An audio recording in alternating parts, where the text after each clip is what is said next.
خوف بھی انسان کا ایک فطری جذبہ ہے۔ ایسی تمام چیزیں جو اسے نقصان پہنچا سکتی ہیں ان سے انسان خوفزدہ رہتا ہے۔ اسی طرح انسان کوئی بھی ناپسندیدہ صورتحال پیش آنے سے ڈرتا ہے۔ یہی جذبہ اگر نارمل حدود کے اندر رہے تو اسے تمام خطرات سے بچاؤ کی مناسب تدابیر اختیار کر کے ان سے محفوظ رہنے پر مجبور کرتا ہے، لیکن اگر حد سے بڑھ جائے تو پھر ایک نفسیاتی بیماری کی شکل اختیار کر جاتا ہے۔ دوسرے جذبات کی طرح دین اسلام جذبے کا رخ بھی مناسب سمت میں موڑ دیتا ہے۔ دین ہم سے جن صفات کا تقاضا کرتا ہے ان میں سے ایک اللہ کا خوف ہے۔ یہ خوف اس قسم کا نہیں جیسا کہ بعض لوگ جن بھوتوں سے ڈرتے ہیں۔ اللہ تعالیٰ کا یہ خوف دراصل ایک محبوب ہستی کے ناراض ہو جانے کا خوف ہے۔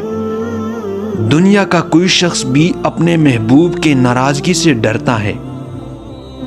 جو لوگ اللہ تعالیٰ کی محبت کو ہر محبت پر ترجیح دیتے ہیں وہ اس کی ناراضگی سے ڈرتے ہیں اور ہر ایسے فعل سے اجتناب کرتے ہیں جو اس کی ناراضگی کا باعث ہوں۔ اللہ تعالیٰ کا خوف دوسری تمام چیزوں کے خوف سے آدمی کو نجات دے دیتا ہے۔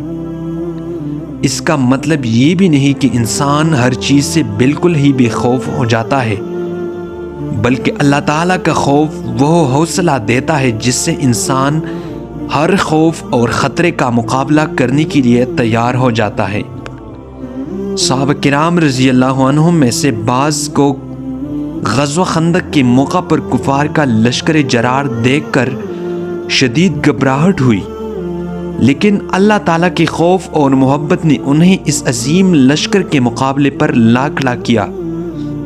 اللہ تعالیٰ نے اپنی آسمانی مدد سے اہل ایمان کو اس مقابلے میں فتح نصیب فرمائی۔ ویڈیو دیکھنے کا بہت بہت شکریہ۔ اگر آپ ہمارے چینل پر نئے ہیں تو لائک، کمنٹ اور سبسکرائب کرنا نہ بھولیے۔ والسلام۔